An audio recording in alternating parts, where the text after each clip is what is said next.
What's up, everybody? This is your boy Sco. You're live with Sco on the Sco Show. I told you it was coming. We advertised for weeks. It's here. Hardcore, the Michael Connor story. We're live on YouTube. Get this camera, Mike. Bring your chair in on this way a little bit, just a hair. Yeah. All right, everybody. We've advertised for weeks about Mike's story. Let me get this camera right real quick. And today we're going to let him tell it. We need you behind the camera, because in case it goes to go out, you have to touch this thing. All right, guys, we had some difficulties. All right, Mike. Tell the camera, or tell the crowd a little bit about yourself, where you're from, and your story. Where would I start? I really don't know where I'm from. I, really bounced around most of my life, place to place, but I really don't have nowhere. 27 years in the pen. Where do you say you're from? Where'd you grow up, Mike? Well, I was born in Fairmont. I grew up in Morgantown. I went to jail, got out. Really had no family or nothing, so I always had to go to a halfway house. So, Whaling, Clarksburg, things like that. Okay, so what led you going to prison? I don't know. I went to Salem when I was 12, so I really don't know. The crowd may not know what Salem it is, and remember, we're on YouTube Live. We can't cuss for at least the first 5 minutes. Just tell us a little bit about your youth and what led up. I can't tell the story for you, brother. For sure. I mean, if we start from the beginning, it's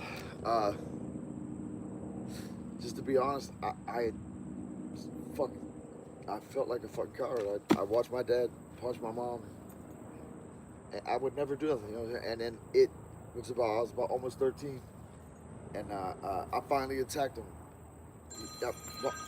For all them years, all I ever do now is I was so scared and I was so ashamed that I spent 20 years fighting and made sure that no man is ever going to whoop me.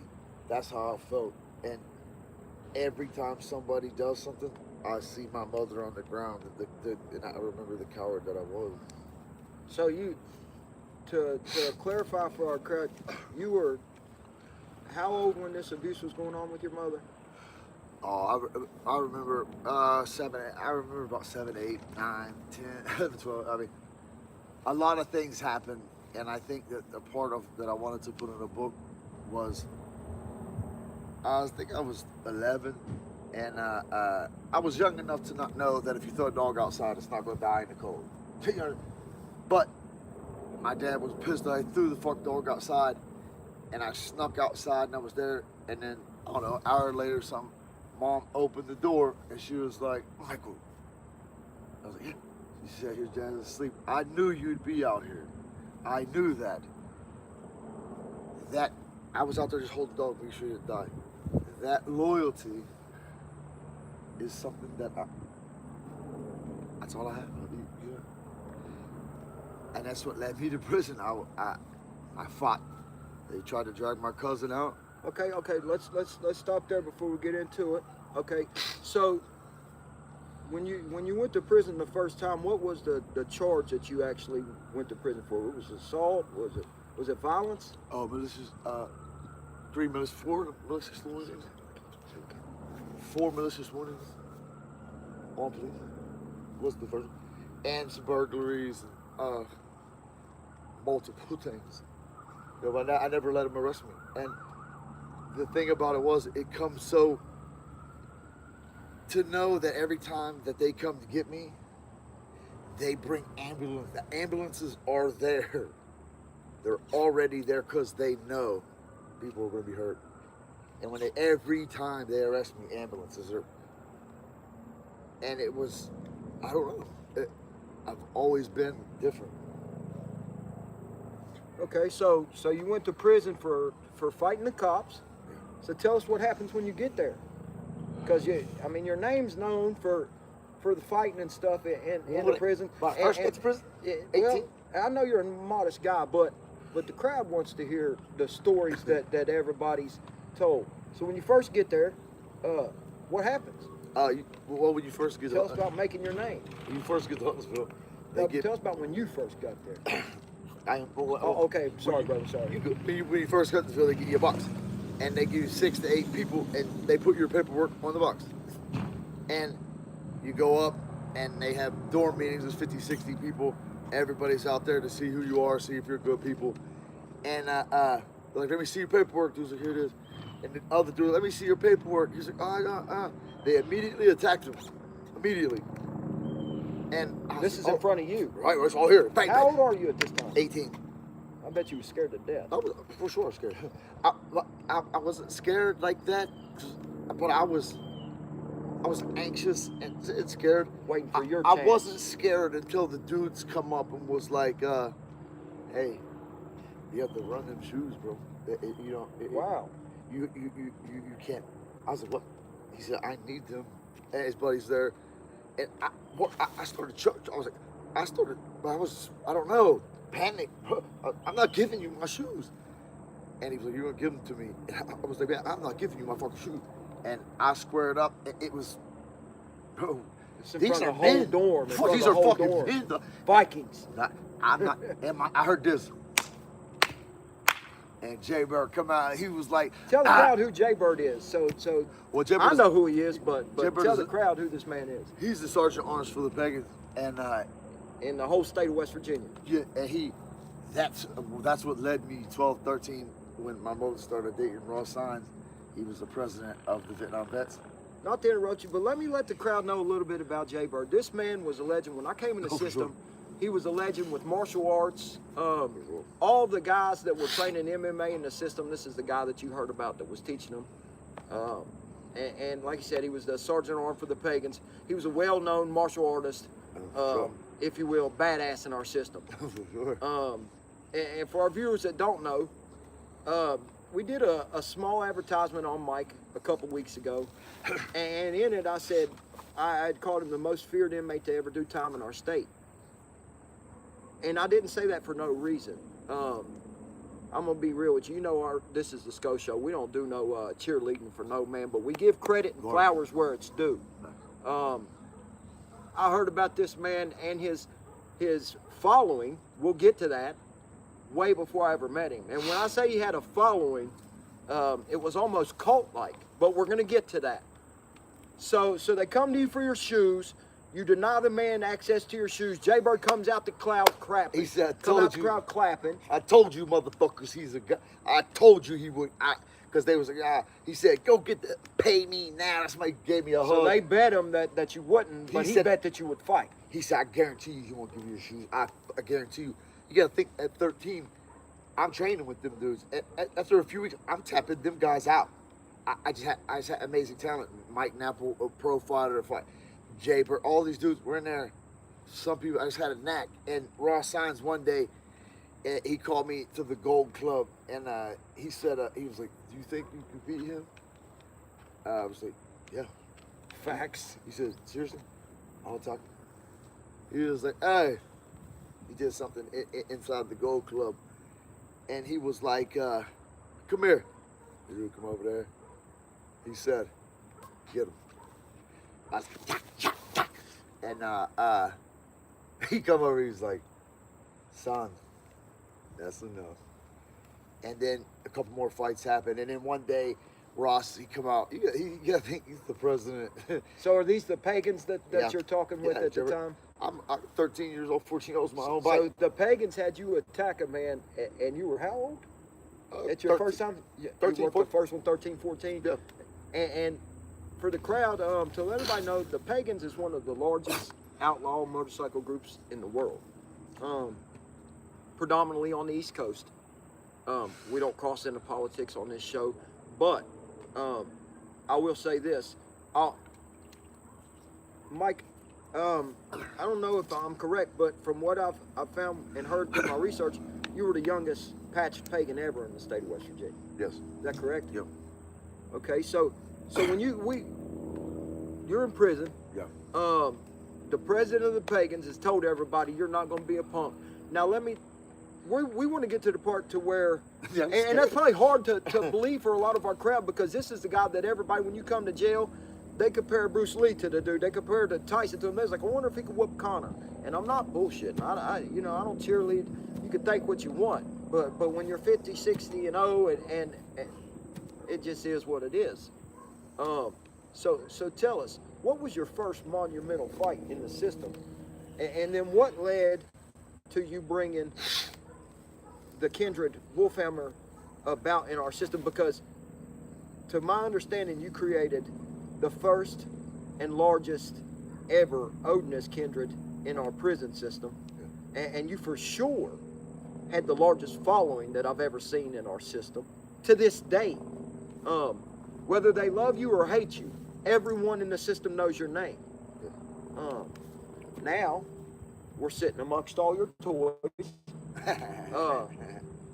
You're a hard worker, but tell us about how you got this name. Tell us about your first monumental fight in the prison system and how it went. I don't know. It was trouble for me all the way through it. Fight after fight after fight. There's no cops. They only come to count. And now you went to war with the whole gang, correct? Didn't you go to war with the Aryan Brotherhood of West Virginia? Yeah, because it's not real. They created it themselves, and they were tricking the young white boys into doing, go kill him, go stab him, the black guy. And I was like, damn, you're ruining lives for nothing. You know, and it's hard. You know, when you swim upstream, it's hard. A lot of people swim downstream. This goes. I made a decision because I wanted to do what's right. But you know what it is, Mike? I think everyone I protected. My name is only that because I protected everyone. But you know what I'm doing? I'm watching my mom fall down, bro. Watch her fall down. You cannot beat me, man. You cannot. I won't allow it. I watched my dad beat my mother, and I fucking later like a fucking coward.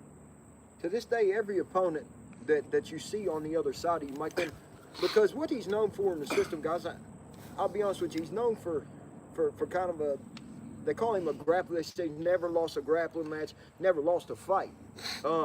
I've actually seen him in action one time, fold a grown man like a piece of paper. But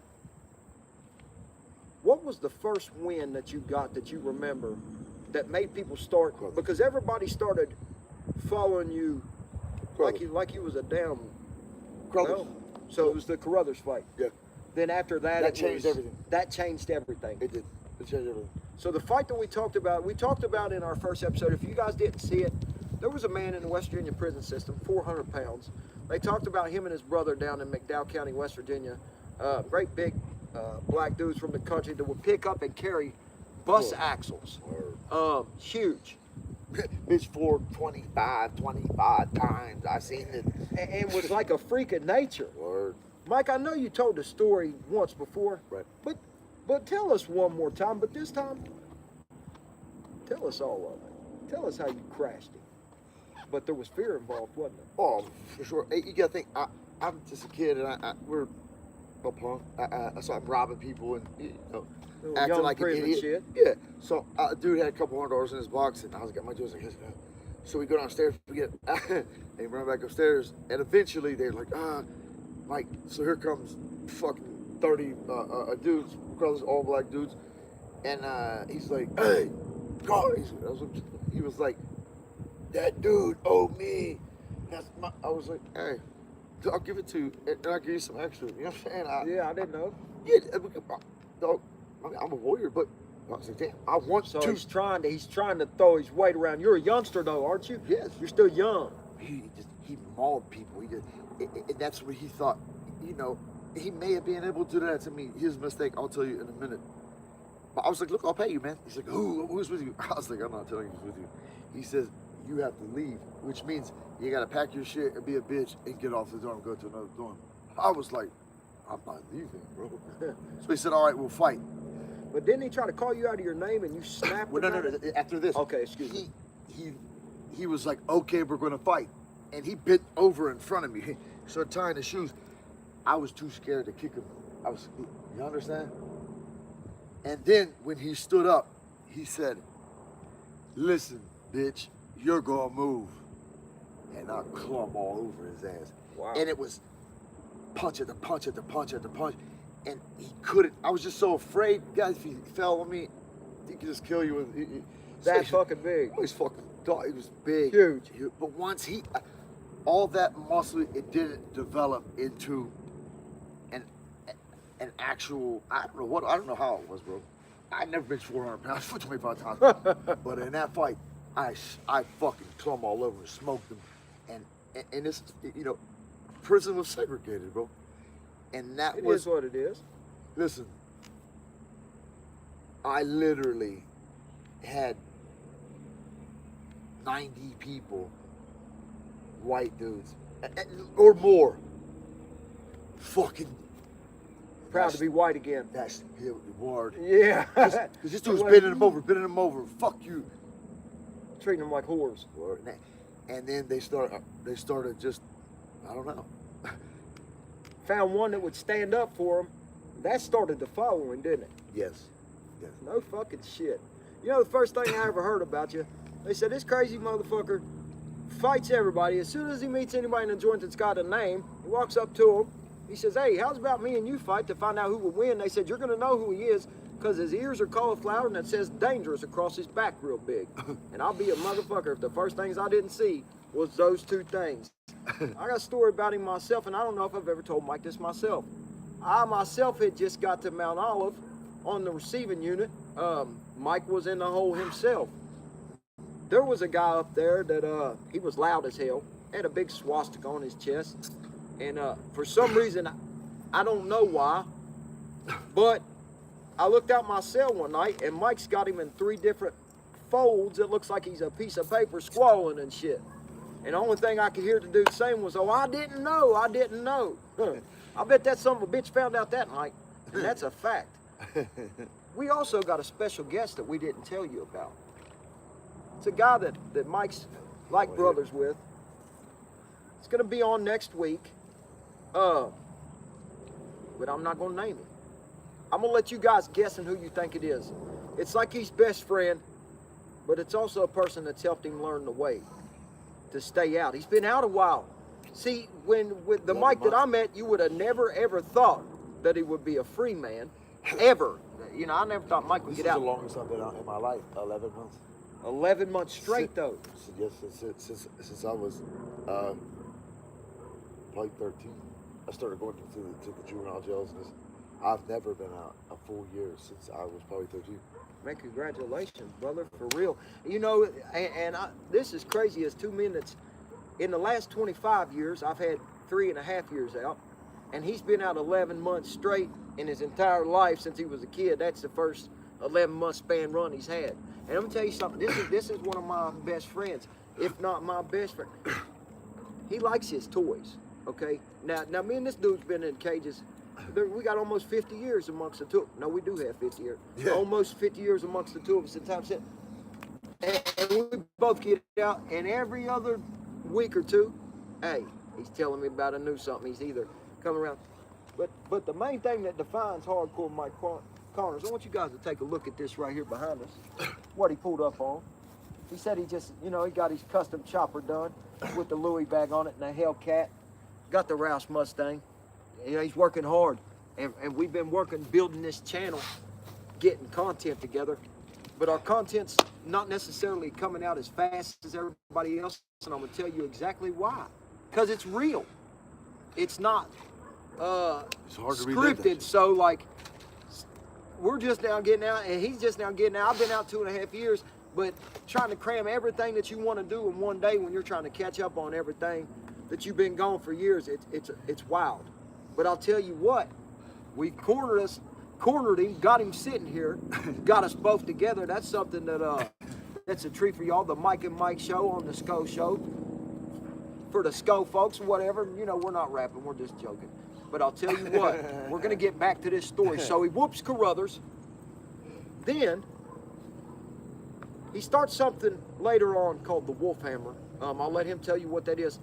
But in our prison system, Odinism, which is the practice of a satru, the Nordic myth, the religious beliefs. I'll let him give you more details about it. But all of a sudden, around mid 90s to late 90s, started to show in our systems, and then around the early 2000s, mid 2000s, it blew up, and then you just seen it like it was everywhere. Every white guy that was in the system was either DMI or Odinist, and it all started from this guy right here. So Mike, if you don't care, tell us, you know, the story of your walk with Asatru and you starting this Kindred, and it's your effect and the effect that it's had on you, Mikey. Well, I think it was, I don't know, I was a Christian. I grew up a Christian. And they put a packet under my door one day, and it was like, who do you look like? This was in prison? Yeah. Who do you look like? It had a thing about Jesus and a thing about a warrior. And, you know, I'm not going to get it because religion is a touchy thing. But when I read that, and it was like, don't supplicate. I fought the devil with my hands, bro. But once I fought my dead, everything else is done. So,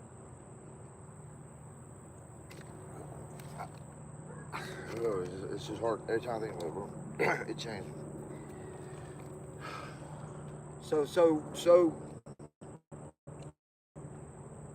when you got to prison and what brought you to starting the Kindred Wolfhammer? What brought that about, Mikey? Was it the need for family? What was it? You wanted to spread the message of the news that you had learned? Like, would you get excited when you realize things are lied to you? And I didn't realize, you really don't realize, like, how LeBron James or Michael Jordan, and they do all these commercials, right? And I'm like, but most people try to find a hero or they want that. You understand? And I think that's what I became. And I didn't realize that. And you got carried away? I just was like, I don't know. It went from 3, and then we had 50, 60, 80 people. And then the prison was like, oh, done, whole. So I get what you're saying. For the viewers, I want to make sure that this don't pass you by. You just dropped a real gem. 97% of men in our world need a daddy, whether they're grown, whatever, and they need a champion. They need a leader. So, you know, sometimes indirectly, and I'm not referring to the brothers as his children. Don't get that. But need leaders. Excuse me, take that word daddy back. But need leaders, because 97% of the world, especially the men, are followers. So accidentally, almost, it came about. But I'll tell you one thing that it did do. It was the largest group in our system for a long time, and could quite possibly still be. However, that reached people that he's never met by the multitudes. When I first got to Mount Olive, they gave us our reception packet, and then they asked us, did we have problems with Mike Connor? So, I mean, and we was a whole bus of people. So if that tells you anything, you know what I mean? So you started this Kindred, and at some point, they begin to turn on you. Yes. You overcome that. Yeah. You're out now. You're doing well. And I heard from somebody that you and some dude named Mike has got a channel y'all's working on and got a show that y'all's getting ready to be cutting up on and showing everybody they can't have fun like you two. Yeah, that's what I heard too, for real. That's badass. Listen, if you guys want to be a part of that, yeah, quit being Jews. Hit the subscribe button. It's $2 a month. $2 a month. Listen, if you just joined in, hit the like, subscribe, and share button. Tell a friend to tell a friend. It was the Mike and Mike show on the Sco Show, and if they don't know, bitch, now they know. The one thing that... we still got something. Let's touch. Let's get it. The one thing that I want to tell them at the end of this is not braggadocious. Me and Mike, at the end of the day, I want to do this because I grew up looking up to these guys, and I made a lot of mistakes. I want to reach a young kid who thinks that, you know, I'm fighting the police in the street and that's my dude. It's not. Facts. It's not. I want to save somebody, help somebody. You want to be tough, motherfucker? I was tough, and you know what they did to me? They fucking buried me. They threw me behind 4 locked doors, and I couldn't talk to nobody. They tried to rip my soul out of my chest. I wish I would have done better. I spent 20 years on the weight pile. I wish I'd have spent 20 years in the library. When I come home and my brother put me to work at the answer company, they're like, brother, go grab the hammer drill. I was like, hey Siri, what is a hammer drill? Literally. And somebody had to teach you what Siri was too, right? Or I was so lost. I was lost too, but bro. I did one big, hey, I don't know. I was like, what's 7/16? And I learned. And you know, so, Dude, that's one thing I want to touch on. And I'm glad you said that before we came out. We're definitely out to spread a message, but Sure. one thing for sure, if you want to be tough, you do it by being a good son, good dad, good brother, good Facts. friend, because there's no bigger clown, and I've been this clown, that displaces his loyalty and puts it in places that it's not going to come back. To thine own self be true, man. This is the Sco Show. You're with Mike and Mike. And if they didn't know, they know now. now they bro. know. Out.